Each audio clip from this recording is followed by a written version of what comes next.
Wait, hold on. Too late.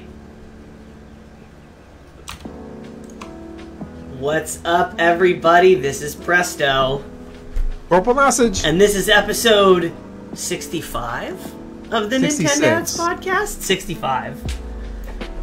We skipped an episode, and we announced the last one with the wrong title. So yeah, this is episode 65 of the Nintendads podcast. Welcome in. Today, we're going to be talking about some juicy, long overdue Splatoon 3 news, as well as content update number 1 for Monster Hunter Rise Sunbreak, which was equally juicy. I feel like the content update, like, we got news about it and we planned this episode such a long time ago, but it's out now. We've played it, so we have a lot to say about it. Splatoon 3 obviously not out, but we will still have plenty to say about it.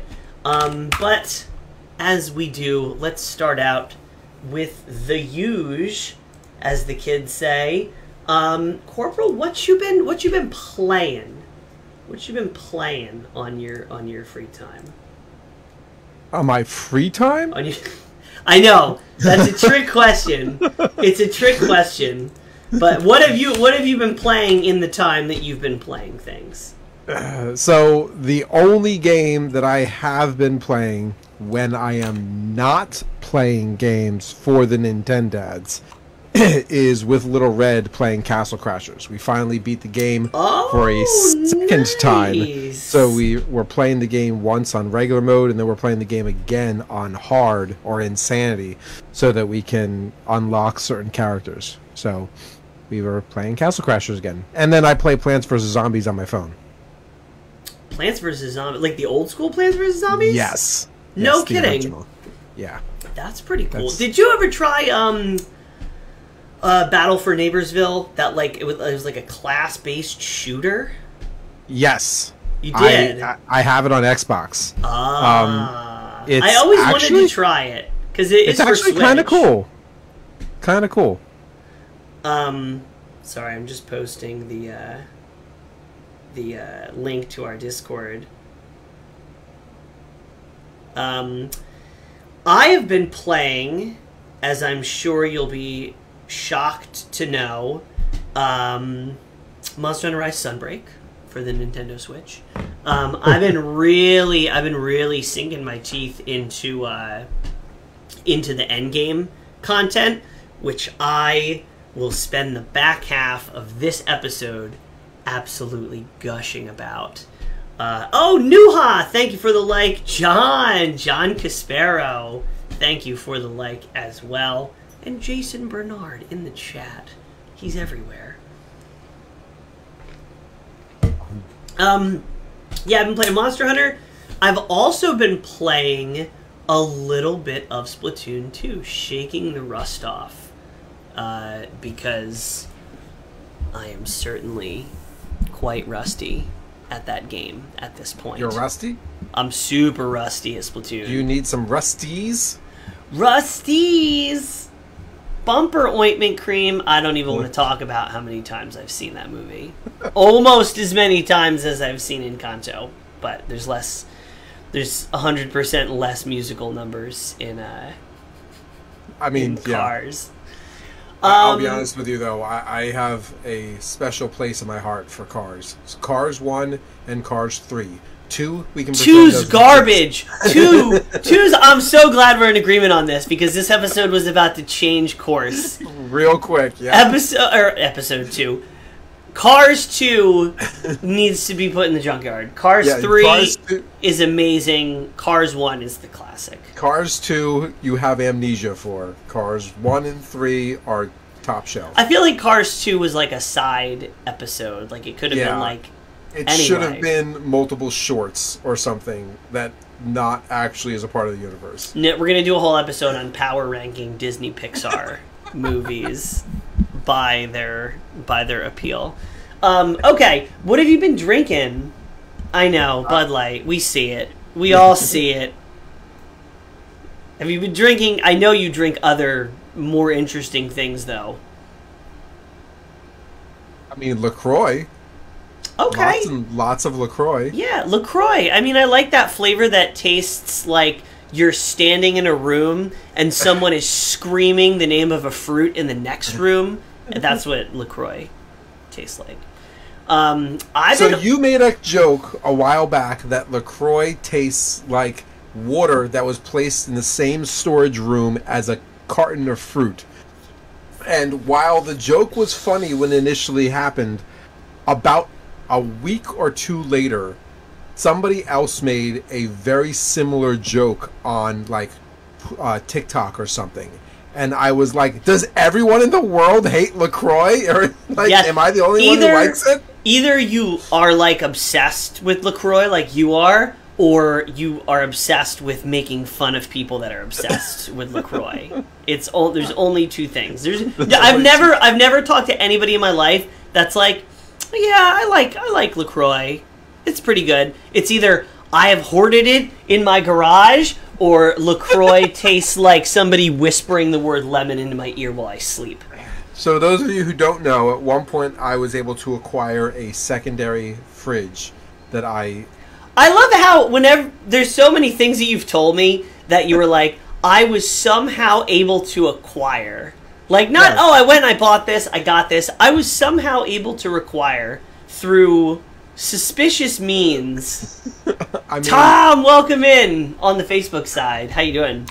Everything I have in my life, I have acquired in some suspicious means. Yes. Oh, my what you call it was totally blocked. My Twitch chat was totally blocked. T.S. Villa. Hello, is it fate you're looking for? Oh man, he did all the thing. Inferno, welcome in. This is an episode of the Nintendads. If you're just joining us, we are talking about Splatoon 3 news, which is long overdue, which I'm going to make a big stink about. And then we're going to talk about the content update number 1. Everybody who's looking at their calendars right now going, today's supposed to be Presto solo So stream. far, Grabtacular, welcome in. So far, we've managed to rate the car movies and talk about LaCroix. I will say, before we start, I have been on a cider drinking binge. Interesting. Down East cider. Amazing. The Blackberry Down East cider, one of my favorite drinks of the summer so far. And very, very near and dear to my heart, Austin East ciders. Dry, hopped cider. It's not too sweet. Down East can get a little sugary, a little sweet sometimes. But Austin East ciders, 100%. If you see it, buy it. Blood orange. The blood orange... Not Blood Orange Bishton. Blood Orange Austin East ciders is absolutely delicious. Captain Ascension and Miss Nurse just recently stocked their fridge with a bunch of apple ciders, like Apple Orchard apple ciders and stuff. Different brands though, not the like. Yeah, I'm picky with my ciders because I don't like particularly sweet stuff. Oh really? No, I don't. I don't put sugar in my coffee. I don't like soda. You don't put sugar in your coffee? No, I'd be diabetic if I did that. You know how much coffee I drink? I can't afford to put sugar in my coffee. I'd be dead. You're turning into my mother more and more every year. I'm going to start telling you to clean your room because I haven't put sugar in my coffee in about 10 years. That is the most old man thing I've said in a while. Anyway, we are talking about... This episode's off to a great start. Splatoon 3, I think. Wait, oh yeah, the graphics up there. Definitely. It's keeping us on track. That's why we put it there. Oh, the analysis glasses are on. You did say, Corporal, make sure you keep me on track this episode. And you've done a very poor job sidetracking me with cars and LaCroix. Okay. So for those who don't know, we actually had a Splatoon 3 Direct last week, which I have to take this shot now. What the hell? Where has all this news been for, like, the last year? Me and you had a conversation, like, probably 2 or 3 weeks ago, and I said, I'm getting really nervous for Splatoon 3 because there's been no news. The website is like a shell of a website. There's no details. There's nothing. And they were like, "Oh, Splatoon." Actually, somebody, I think Jeremy posted it in our Discord, or no, it was either Inferno Rift or it was what's his name? Otaku. I forget his name. Also maybe Inferno Otaku. But somebody posted in our Discord, and I was like, random. And this Splatoon 3 Direct had like a lot of details. And since the Splatoon Direct, they have put even more details on the website and on Twitter. And what I can understand is they could have drip fed us this. They could have split this into two things. Why has the marketing for this game been completely in hibernation until a month from release? I get it. You want to build up hype right before, and they were promoting Xenoblade Chronicles 3, but like, I don't understand. Can I say that Nintendo, for the longest time, has been notorious for doing one of two things when they release a game. And I don't know if it's because of the studio or if it's because of their own personal feelings about the game they're about to release. But the marketing is either so on point and so stellar it builds the best amount of hype, or it is almost non-existent. Now, there have been times where that comparison is directly correlated to whether or not the game is successful or good. It's not always that way. True. Mark, welcome in. It's not always that way, but I have seen it that happens enough to make me scratch my head. So, especially recently. Yeah. So this kind of like gets me to a point where I'm wondering, like, is this game really gonna suck? Is this game nothing more than a DLC? Like, what's really happening? It was Nick Yeti. Thank you, Tom. The one time. Well, not the one time, but finally, Nick Yeti deserves credit, and I completely give it to 10 other people. Thank you, Nick Yeti. So I'll tell you, this Splatoon 3 for me has been like an emotional roller coaster because they announced it. I remember it was the first direct in like 600 days, remember? And they had the Splatoon 3 reveal, and I freaked out. I screamed. It was like the most visceral reaction I think I've had in Nintendo Direct.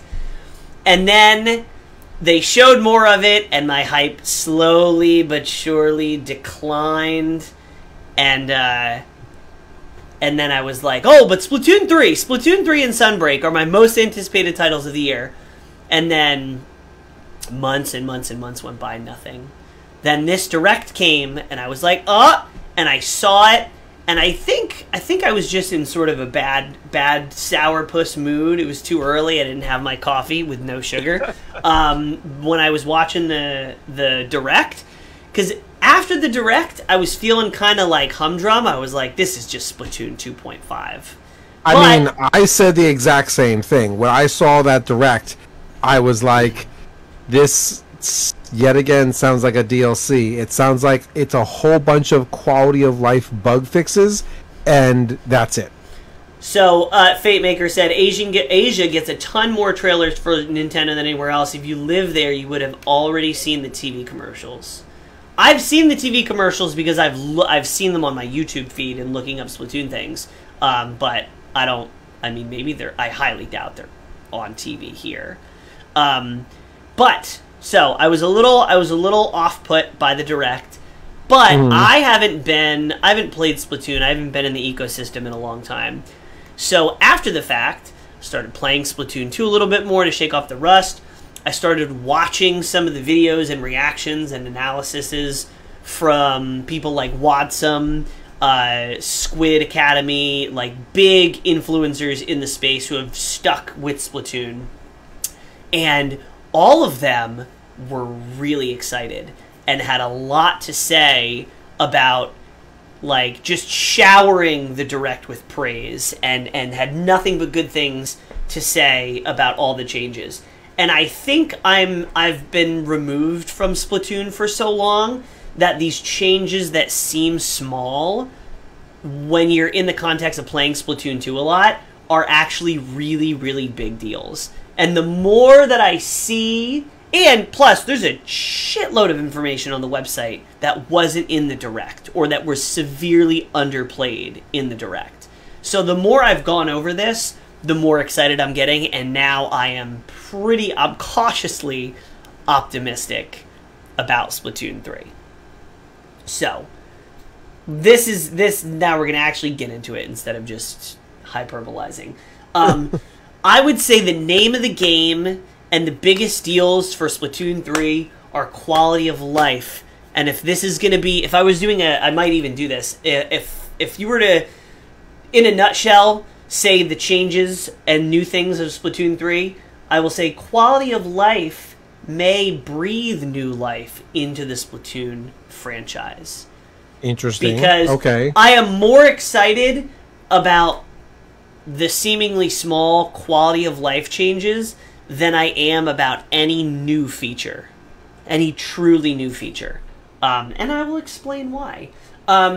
So first, let's get this out of the way. If you want to see every little thing that was in the Direct, go watch it. It's like a half an hour. We're not going to go through every single thing. Yeah, definitely not. So there's new levels. There's returning levels. There's new weapons, like the splat, like bow and arrow thing. There's a katana now that's like a melee weapon. So there's new weapons. There's new levels. There's new specials. Which, yeah, it's a long Direct. It was weird. They started the Direct with, like, here's Splatoon, ink the ground in order to clean... Like, it was, like, an introduction to the series, which I guess means they're aiming Splatoon 3 at a lot of new players, which, that's the thing, I guess. I don't know. But there's new specials, some of which look really cool. There's like one where you like ride on an inflatable orca and you like crash into it. So there's new things. There's 2 new movement options that we actually got to see in action that they weren't announced in this trailer. But basically a new move where you can shoot up a wall, so improve vertical movement, which was badly needed from Splatoon 2. And a new thing called the Squid Roll, where if you're in the ink, it allows you to instantly change direction and spin to deflect incoming shots. Now, we've talked about this, which I guess we should talk about it again. The biggest difference between Splatoon 1 and 2 was movement, correct? Like, what is your impression from Splatoon 1 to Splatoon 2? Splatoon 1, I just accidentally knocked my beer over on top of my keyboard, so I'm kind of freaking out over here. Well, it's just water, so you don't have to worry about anything. Splatoon, that was my biggest gripe, and we talked about this, I think, earlier today. That was my biggest gripe about Splatoon 1 versus Splatoon 2, is the weapons didn't feel as balanced and the movement felt clunky. So my keyboard is like doing a thing.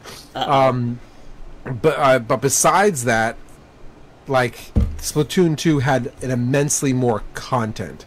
So I enjoy Splatoon 2 because of content purposes, but the game just felt broken ever since launch. So yeah, the Splatoon 2's movement is one of the biggest things that I hated about it. I don't know if it felt slower or it was clunkier. So I played a lot of Splatoon 1 and 2. Splatoon 1, I felt like you had more control and you could do things quicker.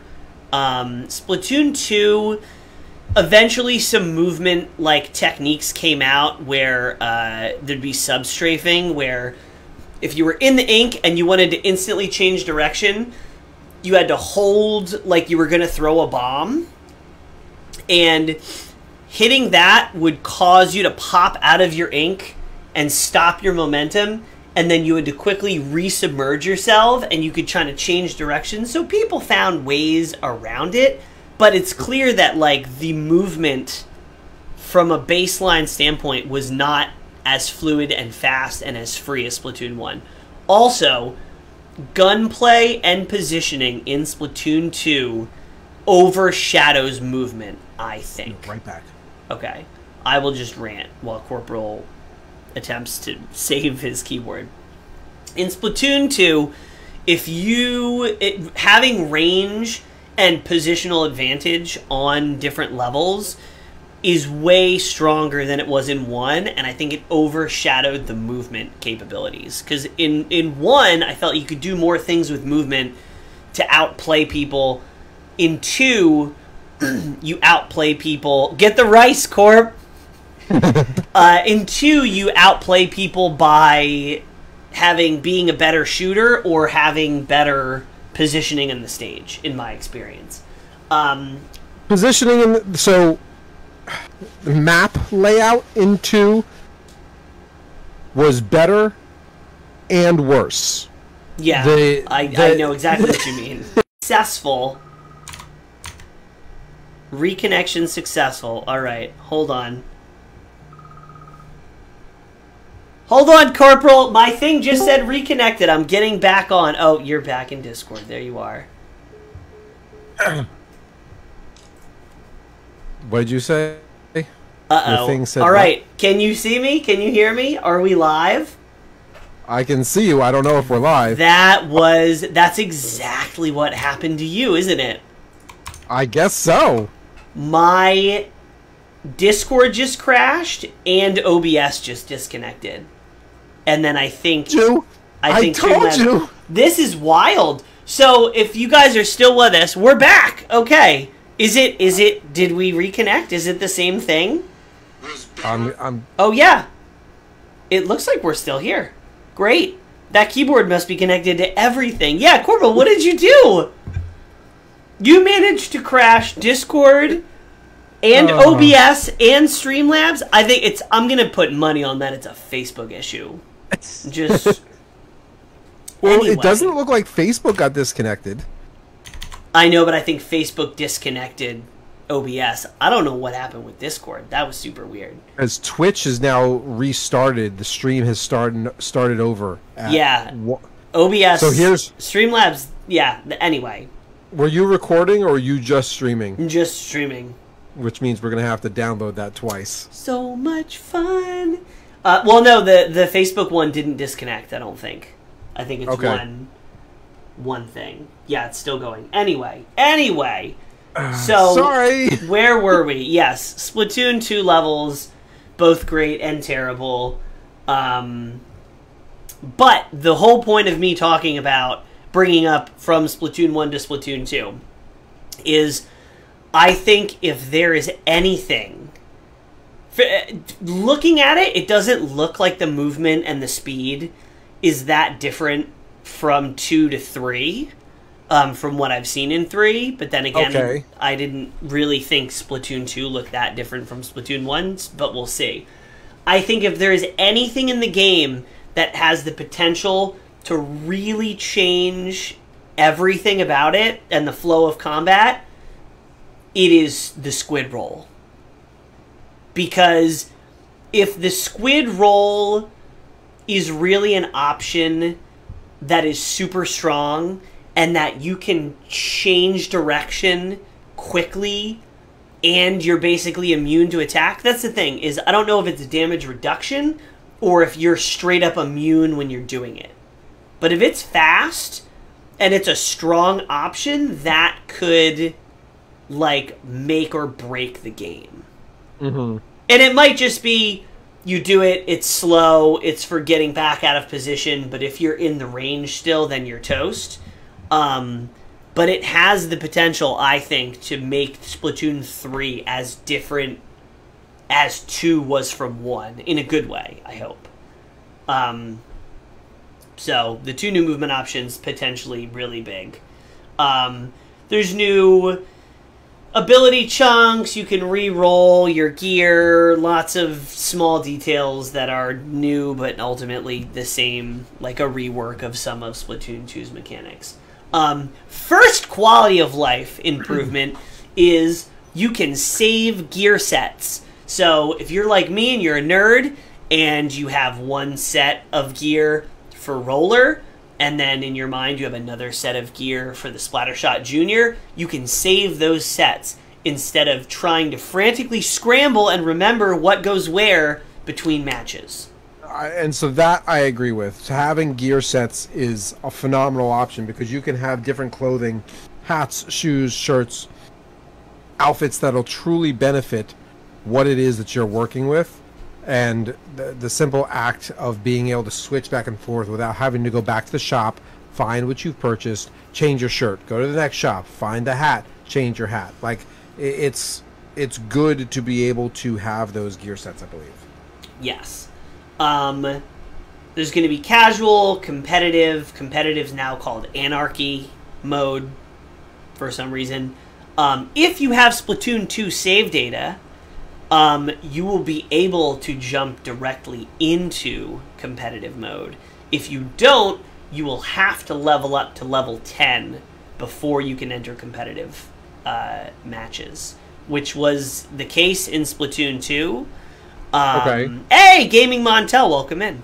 We are Welcome talking in. about How's it going? Splatoon 3 and the Monster Hunter Rise Sunbreak content update number 1. That is such a mouthful.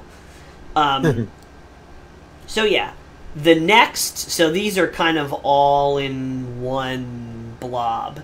But to me, this is the biggest deal, and I was so mad that it wasn't in Splatoon 1, and every single time I played with friends, it was a point of contention. Gaming Montel, thank you for the stream. So, when you're looking for a match, you will be able to be in a training lobby. So you'll actually be doing something besides just listening to the music while you're waiting for a lobby. And in this lobby, your online friends will appear as ghosts, and you can invite them to a party, and you can be on the same team. Ah! Which, I mean, let's face it, the old setup was horrible. Oh, so Absolutely bad. horrible. It was terrible. This is a small change that feels like it shouldn't be something to be excited about, right? This is another this is example. That should have been standard. Yeah, this is a Nintendo catching up to where everybody was 5 years ago. Probably longer than that. But it's so exciting because I suffered through Splatoon 2's party making, not even party making system, just mess of a multiplayer lobby thing. So this is a big deal. I really like the ideas of ghosts, that you can see people and their gear and stuff. You feel like it's a social thing. If you're in a party, your teammates appear in the training area and you can run around and interact with each other. It's a social thing. Nintendo finally realizes that the Splatoon series is a social shooter. Yes. They invented it. It should have been that way from the beginning. Yes. Also, I realized this from, I forget whose video it was, but online matchmaking will utilize hashtags. Oh. So for example, so you can enter a lobby, and when you enter your lobby, like your training area, you can enter a hashtag. So say it's hashtag the Nintendads, right? Okay. Anybody else who enters that hashtag upon entering their lobby will enter the same lobby and appear as a ghost to everyone else using that hashtag. Interesting. So this is a huge deal because it's a cool thing for content creators like us, because we're definitely going to have that, and that's how we're going to interact with people. That's a big deal it makes tournament organization stupidly easy. You give a code, the competitors go in, like, and they didn't mention this at all. It's on the website. They did not mention a word of this in the Direct. And this is the stuff that I'm talking about. How do you go months with no news and then do the Direct and not even fit all the cool stuff? This is like all of the things that they should have been releasing since the beginning. I know. So that's super cool. Huge quality of life change. Again, every match you play, there is a replay system. Yep. You can save your matches and watch them back and switch your point of view. Will allow you to quarterback and Sunday Night Football, like, replay the whole thing. Yes! So when I say, oh, there's no way, how did he kill me? How did I kill me? I can go back and look and see what happened. I can rewatch the thing and shame my teammates and prove that it was their fault that we lost and not me dying 8 times. Is the stream only skipping for me? Maybe? Grabtacular says no. I don't know. We did disconnect about 5-10 minutes ago. I think we're good now. I'm not having any latency or lag. Oh. Reconnection successful. I think we're back. I think we are back, folks. Alright, yeah, it's messing up bad. Okay, I think we're back here. This is just a hot mess. What is happening? Told you. I know the exact same thing happened to you, so I know it's not a problem on my end or a problem on your end. What I don't understand is that why is it that when it happens, your Discord cuts out as well? Yeah, I don't know. It's very strange. Anyway, let's get through this episode a little quickly. All right, Gaming Montel, it wasn't just you after all. Something is going on, and I don't think it's my internet because I work from home and I've been on my internet all day with no disruptions. Yeah. But Corporal experienced the exact same issue on his last stream, so I have a feeling it's either something with OBS and Streamlabs, or it's something with Facebook. And Occam's Razor says Facebook screws up constantly. So, but then Twitch is also disconnecting, so I don't know. Anyway, you can save your replays. You can upload them directly from the game. That's a big deal, especially for content creators. If we have a good match, that's a 3-minute replay that we can just boom, upload. That's gonna be really easy. That's a fun thing. Facebook's been updating everything, so it could be Facebook or OBS. Yeah, I don't know. I just got a notification actually from Facebook. One of your videos can't be viewed because of music rights. Well, it just came in 5 minutes ago. All right, so maybe we're getting a live copyright strike, and that's why. Jeez, what did you spill that beer on, Corporal? What did you do? The international Nintendads server. Oh my goodness. Anyway, if this keeps disconnecting, we might cut the episode short and just record and release this as its own thing, which we might have to do anyway because we're gonna have to stitch together like 5 different re-downloaded broadcasts. Anyway, so those were like 5 quality of life changes in a row that are larger than the sum of their parts, I would say, because those are some big things that will essentially change the overall experience of the game. And it makes multiplaying with friends that much better, and that was one of the biggest gripes in our friend group with trying to team up with people. So yeah. An actual new thing. Well, all that stuff was new. But the locker room, you are going to be able to have little customizable lockers with tchotchkes and stickers and colors, and it's like your own little customizable thing. You're also going to be able to have splash tags, which I'm actually weirdly excited about. These, to me, the splash tags are straight up ripped out of Rocket League, right? Yeah. You have a background, you have an icon, you have stickers, you have a little title underneath. This is the Rocket League banner system now in Splatoon. So that's cool. We're going to have seasonal catalogs that you can get items out of, which I think is really cool. Not mentioned in the Direct, but mentioned on the website, again. Don't know why. So your competitive rank...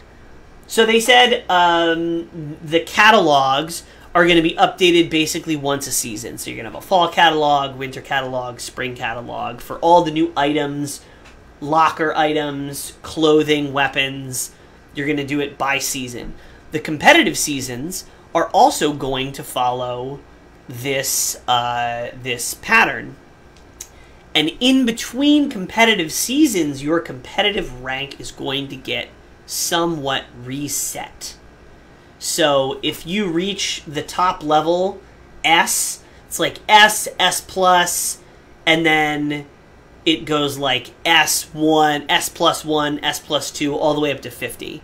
And if you're below in like the ABC ranks, I think you're going to do your placement matches, and your rank is going to get reset after every season, after every Splatfest. So it's competitive season, Splatfest, new catalog, new season, new rank. If you're above S tier in your rank, I think you just get set back to base S, and then you play up from there. That's a big deal, because previously your rank was done by competitive mode, and that's not going to be the case anymore. But no longer is a noob or an A rank. Do you have Do you have googly eyes on your mic? Yeah. That's wonderful. His name is Mike. I just saw that. It's like smaller on my screen than it is for the mainstream. I'm like, that's amazing. Yeah, his name is Mike. So that's something that's cool. I like the seasonal catalogs, because if you get a really cool piece of gear early on and then it doesn't return in catalogs after, it's going to feel really special. It's going to feel like exclusive. They've also said, and this is also a change of pace from how they usually have marketed games, they have said catalogs, everything is going to be supported. They're going to continue to release content for 2 years. They said it. They're giving you the expectation. 2 years is what we're going to get out of this game, sort of as a pseudo live service. They also said they have plans for, what did they say, significant DLC or something, where it's going to be like a big deal DLC, kind of like the Octo Valley DLC for Splatoon 2. So, fingers crossed for more than 2 years. Yeah, I hope so. I would like to see them have 2 years and then maybe have like a big piece of DLC that's maybe $30 or $40 that is like new content and new modes that like can extend it. I don't know. I don't know how this is going to work. If they do a really good job of doing content and updates for 2 years, I'm pretty satisfied with that. I would like more than 2 years, obviously, but yeah. Ooh, that's a good point, Graptacular. I hope they bundle the DLC with the Online Plus membership. That is smart. That would be nice. That would be one more little reason to get it. I mean, I already bought the Octo expansion. Yeah, I'm playing through the Octo expansion now, because I have the online expansion thing. Gamaliel, welcome in. Thank you for liking the stream. I'm not. I don't know. The Octo expansion. Making sounds up. The Octo. Oh, Gamaliel. The Octo expansion. The Octo expansion. I'm not. I like the aesthetic and stuff, but some of the levels are. I'm not a fan of a lot of them, but I digress. What else? There are new stuff in Salmon Run. There's obviously going to be new story mode. Splatnet, we're still going to have a weird app on our phones. No voice chat in game again. I almost think it's a good idea to not have voice chat in this at this point, yeah. In this game, because it's not like people rage but like at least have an option to turn it on, right? Don't make us use our phones. That's dumb. Nobody wants to do that. We're gonna end up on Discord anyway. Anyway. Yeah. They should just do what they should just do what Microsoft and Xbox did and bring in Discord. Hold on. Move back from your mic a little bit, because now you're like very loud. Move mic. I know you, Mike, are very close. We are very close. Oh, there we go. That's the buttery smoothness. I have it written down. Large-scale paid DLC is what they phrased it as. Large-scale. So like a $35 DLC dump. Maybe? I don't know. There's also, for some reason, Table Turf Battle, which is a 1v1 card-based tile control competitive minigame. Why?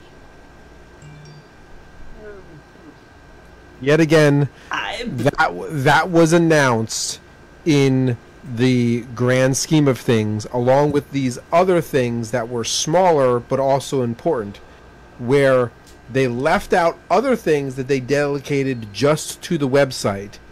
And when this came out, the card thing, and they left these other things out in comparison to these other things, like, oh, you can turn around in the ink, and oh, there's going to be these extra maps, oh, and there's this card game, and it just felt like DLC. Like, this is a fan-based card game that we're also going to give you. I mean, the card game looks cool. It's just a weird addition. We have these 7 other ideas and some of these quality of life things that we're just going to put together in a Splatoon 2 package and give it an extra wiggle and send it out to you. See, all the quality of life things are a bigger deal to me than the actual new stuff. From a competitive, hardcore gaming standpoint, somebody who really wants to be able to play this game and test their strength and be good, I agree. I never was that type of Splatoon player. I will agree that Splatoon 1 was a better game than Splatoon 2. I'm hoping that these quality of life changes brings the gunplay and the movement back to the Splatoon 1 movement, because if it doesn't, I won't be as engaged. Card game's not going to save it. No. Exactly. Yeah, the Grabtacular says, card game really looks like they are testing the waters for something bigger. Or what? A Witcher 3 Gwent spin-off game? I don't know. Didn't DBZ Online game do the same thing by adding a card minigame to the system? I don't know. I would not doubt it if they did. I don't know. I feel like that's a very... Tiebreakers between competitive teams are going to be decided by the card game. It'd be cool if you could play the card game while you waited for matches. That would be interesting. Or, I wonder if they put in the card game so that they can sell us card game DLC. They're gonna. I hope they don't. Pokemon. I hope they don't do that. Card game NFTs.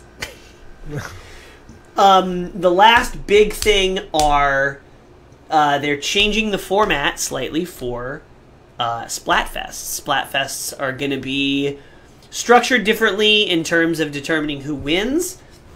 And there's going to be a stage of the Splatfest where you are going to have 3 teams on the map. You're going to have 4 players in the center for the winning team.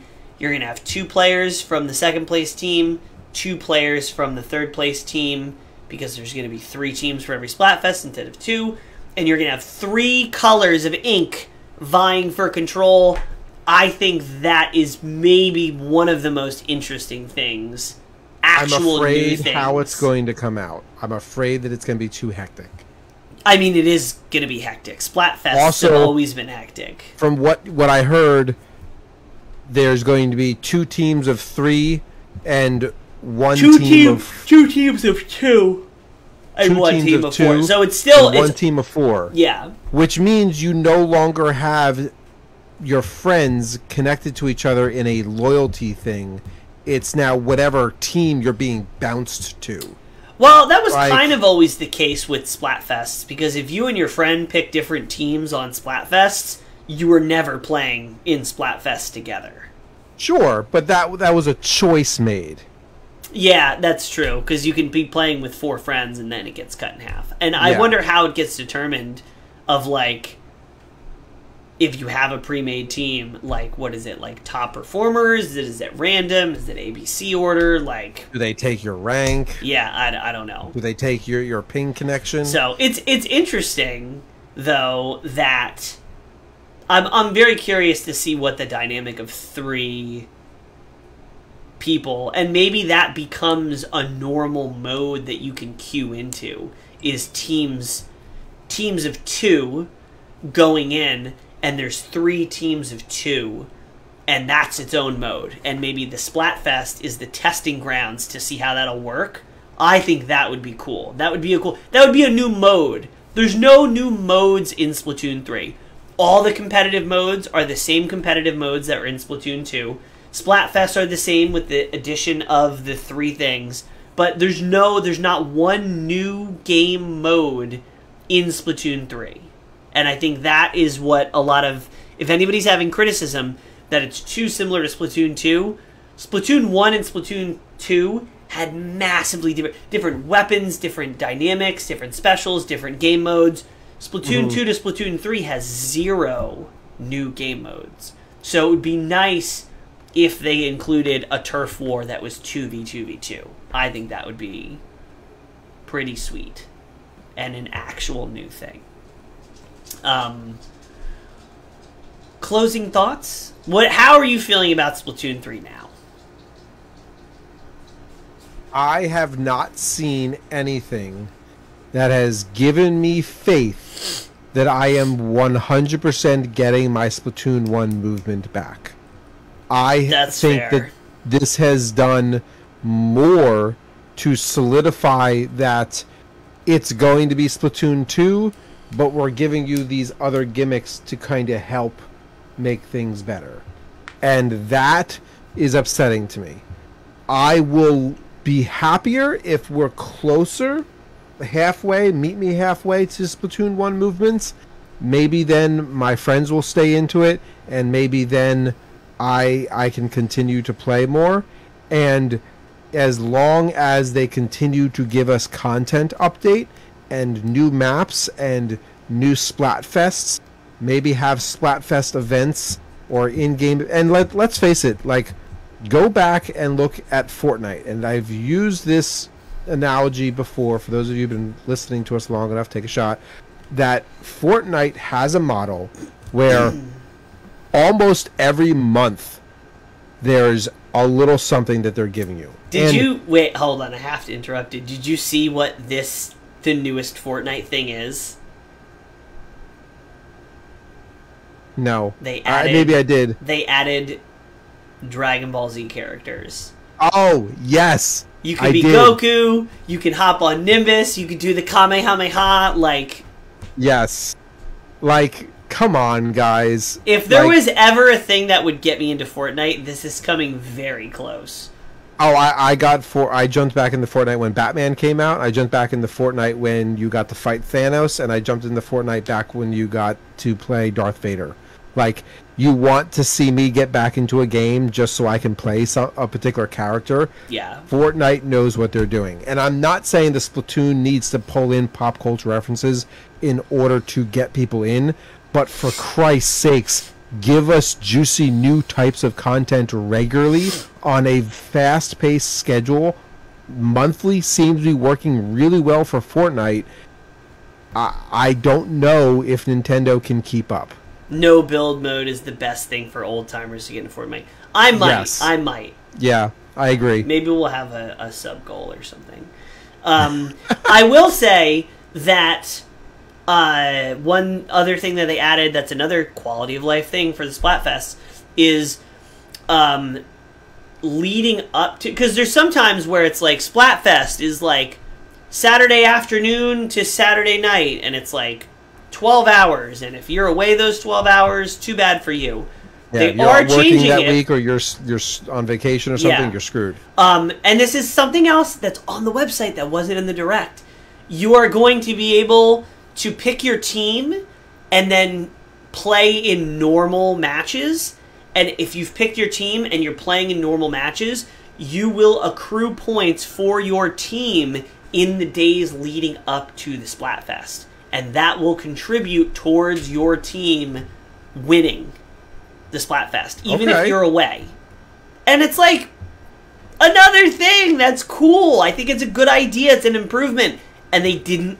It's buried. It's buried on the website somewhere. So, Graptacular, I'm assuming you're referring to Splatoon clothing. And I think that that's a smart idea. That would be cool. Partner with, and it has to be something that's like easily accessible across the board. So you could partner with like Walmart or Old Navy or... No, you could not partner with someone like Walmart. Walmart doesn't do cool things. They try. They try. Uniqlo, I would absolutely buy a Splatoon button-up shirt for a reasonable price. It has to be a clothing brand or a clothing company that you're able to get across the board. It can't be one of those like Abercrombie and Fitch. Well, Pokemon did a collaboration, which I don't know if it was with Uniqlo, but it was with another. It was with another clothing company, and they had like really nice. They were so expensive. You talking about the rompers? No, I'm not talking about the rompers. They did like button-up shirts, like nice clothes. They also did rompers too, men and women's rompers. Okay.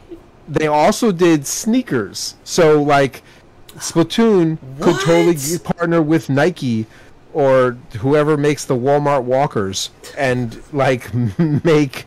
Like, the reason why I bring up Walmart is because they've got such a diversity of clothing options, and Walmart has all these other brands that they can partner with so that they're able to make these things happen. I'm not saying that I love Walmart, but like that is a box store that has the diversity who can bring in the full line of Splatoon brands. I guess if you want your clothing made by make it fancy or go to Target if you want. I don't care. Target, yeah. We can do Target. They got the goods. So I am feeling more optimistic about Splatoon 3 because I'm seeing the quality of life, because I'm seeing other people who are have much more insight to how impactful these changes are going to be on the game. But in playing Splatoon 2, I am reminded of why I stopped playing Splatoon 2. And hopefully this issue, I alluded to this when we talked earlier, and I said, I'm going to save it for the episode. Hopefully this will be solved. The matchmaking in Splatoon 2 sucks so bad. It is so bad. It's like Overwatch bad at this point. And I think the reason, and it has been for like the last year and a half, and it wasn't that bad at launch. I think the problem is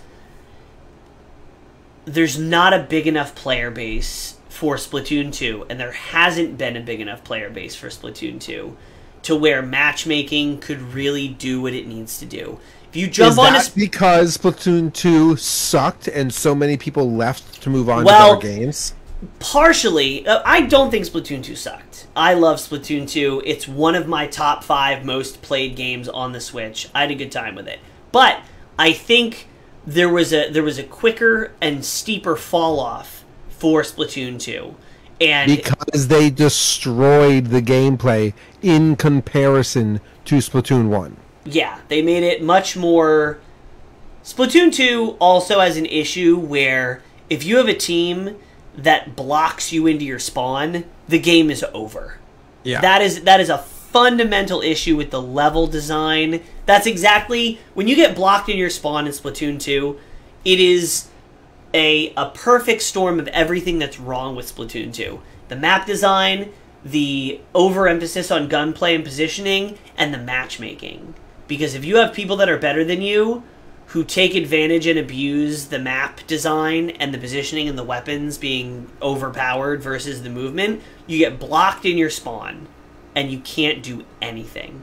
But I digress. What's happened with Splatoon 2 in the last couple years is you have all the people who never stop playing, who are now very good and know how to use and abuse all the things, and any new players coming in, or older players who are trying to get back into it, there's not enough of those people, so they get match made with the people who have been there been there all along, and it's just a stomp. Every match is a stomp. And you either are stomped, or you are the stomper. And the ranking thing, maybe the ranking thing will help fix that. Well, I'm just talking about for Turf War. Sure, maybe the average difficulty for or the average player skill for ranked also had it so that you had bottom ranked players, and to try and climb up, it was like people who just got the game, professionals, and there was not a lot in between. But that's my point, is that maybe with there being an ABC or a CBA, S1, S2, yeah, it'll S3, help filter people higher. Filter that out, and then this way in Turf, they're like, okay, all the C people, all the B people. But I think they have to fix matchmaking for unranked Turf War, because that is the main mode. That is what the majority of people are going to play, and if it's like Splatoon 2, I won't play it. I will not. I will drop this game very quickly if the matchmaking is as bad as it is in Splatoon 2 right now. I don't think that's going to be the case, because I really think the issue is that right now the player base is not big enough, and you only have new and returning players and people who never stop playing, and that just, the matchmaking has no choice but to match those people up with each other because there's not enough people playing. Hopefully this game sells hundreds and thousands and millions of copies. There's a lot of people to be match made with, and you have even matches. And I've thought about streaming Splatoon 2 leading up to Splatoon 3, but the more I play Splatoon 2, like, I mean, maybe I'll stream it one night and just be like, let's see if we can get 5 even matches all night. And I bet you it won't happen. I think that you are too invested into the mechanics and to the for lack of a term, I am competitive, and I get frustrated when I get match made and don't have a snowball's chance in hell. That pisses me off, because matchmaking is not hard. There's plenty of games that do matchmaking in a great way, but when the matchmaking is bad, I am not pigeonholed into those emotional traumas the way you are, so it may be better if I stream it. Maybe. But then, like, I don't know. Like, absolutely decimating a team feels better than getting decimated, but only by a little bit, because you're just like, oh, that sucks. That sucks. That they didn't have a chance. That was not a fair fight. Also, I swear to God, if they have the same, and I think it's a Switch issue because people are playing on Wi-Fi and they're walking around and playing at the bus stop and getting disconnected, they have to fix the problem of uneven team matches. Because every single time I play, I have multiple matches where it's 4 people on one team and 3 people on the other team. 2 people on the other team. And it's stupid. It's just cancel the match and put me back in a lobby. I would rather wait another 1 or 2 minutes than do an uneven play. It's not the game. You can't do it. It doesn't work. It'd just be a flat thing that's written into the game. If this team doesn't have 4 people and this team doesn't have 4 people, the match can't start. It's that simple. The fact that it happens as often as it does, and it has happened that often, is crazy. It never happened this much in Splatoon 1. They have to fix it. They have to. They have to. It's embarrassing every time it happens. I'm like, is this still a thing? Sunbreak content is coming out. Sorry, I have a lot of feelings about Splatoon. Wait, but before we get off Splatoon, and I do think they're make a lot of quality of life issues changes, and I think that they will fix the majority of my complaints. And if they don't, you're gonna hear about it. The world premiere Splatfest demo for Splatoon 3 is August 27th, which is not this upcoming Saturday.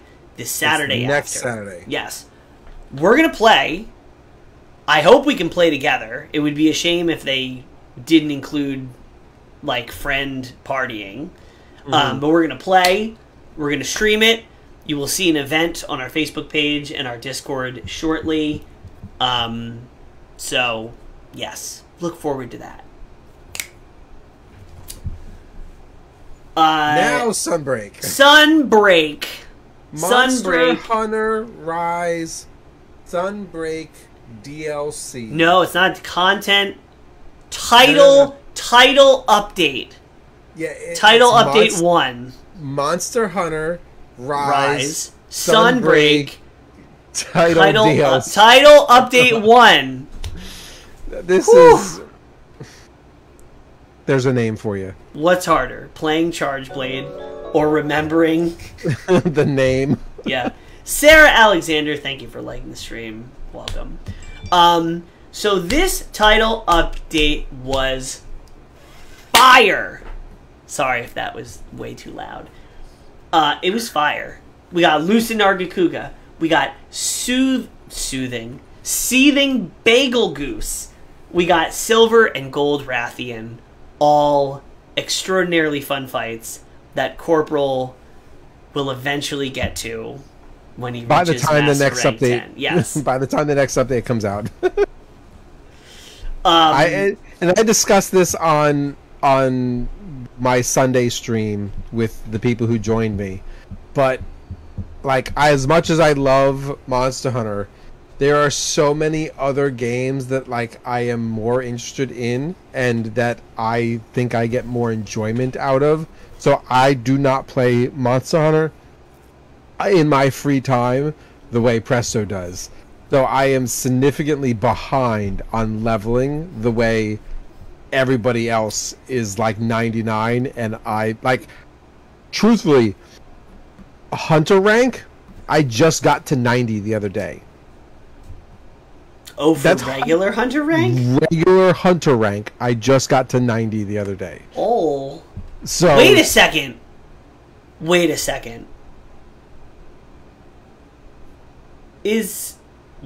So wait.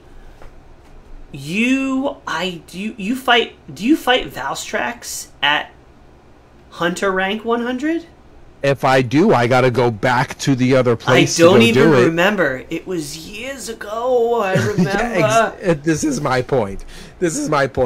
I am just now getting to 90. Presto's been like 300 for like the past 6 months. So let's.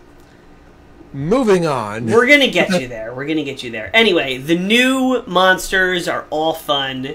They've released a bunch of new armor skills. Sneak attack is amazing because it finally scales Gunlance's shell damage.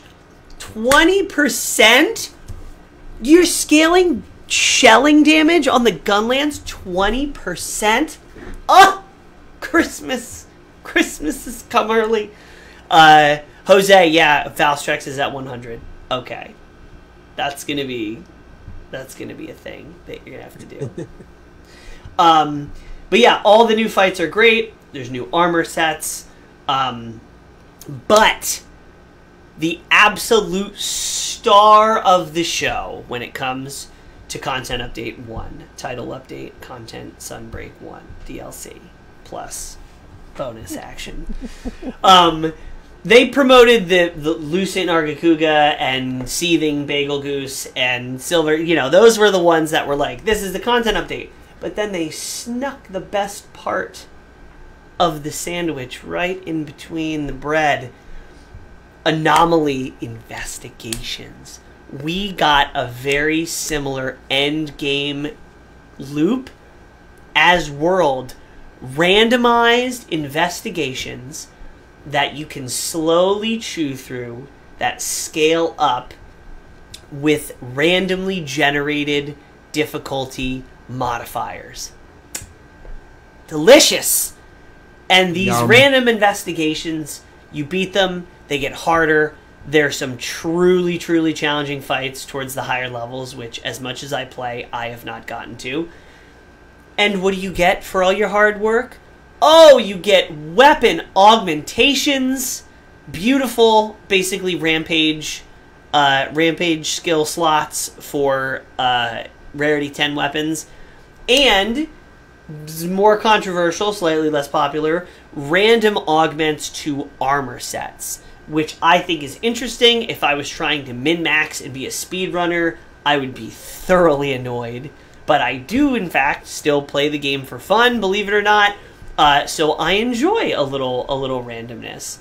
Quality content. Thank you, Kenneth. I don't know how to pronounce that first part. Kaio?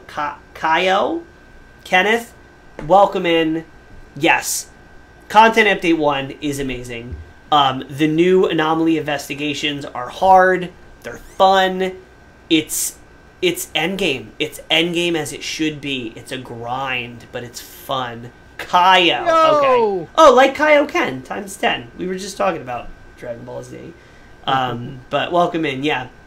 So anomaly investigations, fire, curious crafting for armor and weapons. I would say weapons is the better one.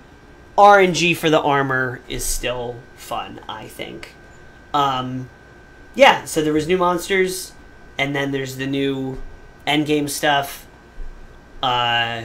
Corporal, I think the best thing that I think about the anomaly research that I am most excited for is the fact that I can use my research coins to purchase monster mantles. Yeah, I forgot about that. Yes. The ability to be able to purchase things with that, particularly rare items like that, will make my... Because let's face it, I've been trying to get a Anjanath mantle for like 2 weeks now. I don't know. I don't, like, mathematically, you should have gotten one by now. Yeah, mathematically. But now I'm also feeling the pain. I'm playing the odds, and the odds are never in my favor. You're at the wrong casino. I am trying to grind Magma Almudron for his mantle to complete my new sneak attack based Gunlance set, because I need his mantle to make a level 4 load shells deco. It's the only place I can fit load shells into my build, and that mother will not drop it. I've killed him 10 times. He has not dropped it. And I am not wasting my anomaly tokens to buy his mantle. I am going to rip it out of his stupid muddy fire dragon body before I buy it. Okay. But yeah, that I thought that was a cool thing that they're allowing you to use some of the anomaly rewards to buy mantles. Yep. Is cool. So I am very, very happy with the endgame and the additions.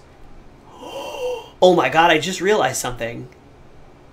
What's that? Event quests are back this week. Weekly event quests. Yeah, tomorrow. On the 18th. Not tomorrow, the day after. On the 18th. Oh, well, what do you know?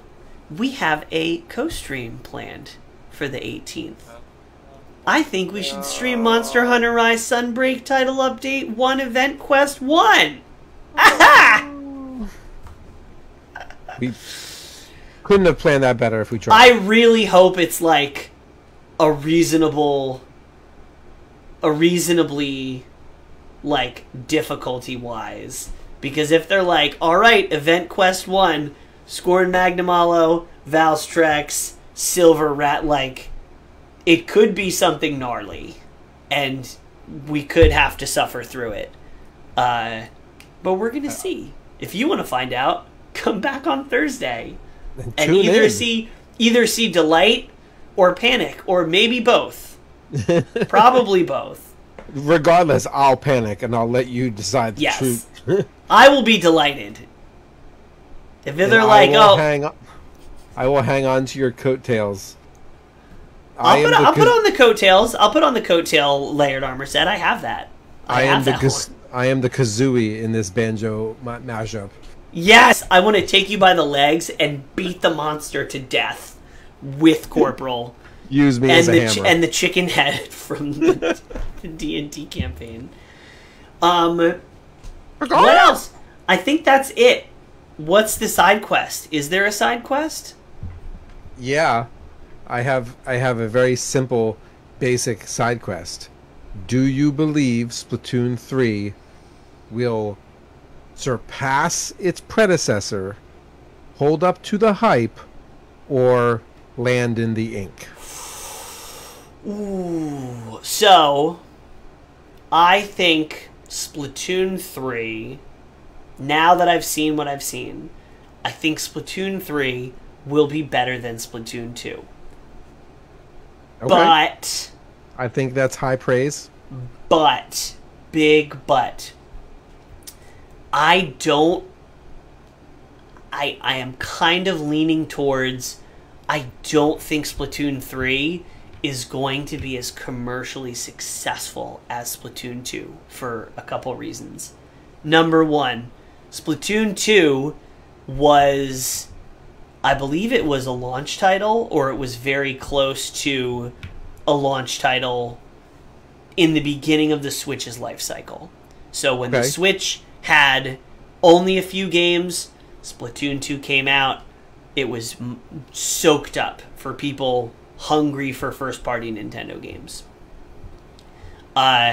Reason number two, we're living in a very different time. There are way more games, and I feel like the gaming landscape has changed. People have gotten a lot more picky with their money and their time for what they're choosing to play now versus how many years ago. And the last reason is, if you're not a content creator or someone who follows things very closely and you played Splatoon 2, I still don't think they've shown anything in Splatoon 3 that would get a casual Splatoon 2 player to fork over $60. For the average person who played Splatoon 2 and was like, oh yeah, I played Splatoon 2 for a while, it was pretty cool. Splatoon 3's coming out, cool, let me check it out. Wait, is this Splatoon 2 or Splatoon 3? I still don't think there's enough differentiation for the average person to maybe warrant it. Okay. And so I personally think Splatoon 3 is going to be more fun. I think it's going to have better content. I think they learned a lot from Splatoon 2. Hopefully they learned about movement and balancing map design and things like that. But I'm not, especially with the shoddy marketing that they've done, I really don't think it's going to be a very uphill battle for Splatoon 3 to top Splatoon 2 commercially. Okay. What do you think? I think that it may do well commercially, but I think we're talking about Splatoon 2 and Splatoon 3 will probably do about the same, if not Splatoon 3 a little lower. And the reason being is simply because of the bad taste left in the mouth from Splatoon 2. I don't think... We're also having to remember that we are talking about pre-COVID, post-COVID sales and finances. The world has changed. People are holding their money differently now, and people are spending their money differently now. That's true. And people are criticizing developers and game creators more harshly now than they were then. So I feel like there's a storm here that Splatoon 3 could crash. And if hopefully that not happens, following the footsteps of Mario Strikers, Switch Sports. yes, Like, there's been Nintendo's a lot not of recent having Exactly. a great time lately, and Splatoon 3 does not appear to be breaking any of the bad habits that they've fallen into. Like Mario Strikers, like I keep wanting to say Wii Sports. Switch but- Sport, yeah, we switch. We switched up our sports. I feel like marketing is a lot to do with that. I think marketing, and then I think the overall quality of the game. Because even if you do a bad job marketing, like, if the game is truly good, like Elden Ring, right? Elden Ring didn't have a ton of crazy good marketing, but when it came out, it blew up because it was fantastic. Strikers had a lot of last-minute marketing, similar to Splatoon 3, and then it came out, and people played it, and they were like, and that feeling spread around. You could make the argument that Mario Strikers and Elden Ring aren't on the same spectrum. No. But you can then turn around and be like, the marketing for Cyberpunk was out of this world phenomenal, and look what happened there. Yeah. So I feel like Splatoon 3 needs to land well in order for it to do well. It needs to be really good, because if it's really good, influencers and streamers and people who are playing the game will do the marketing for them.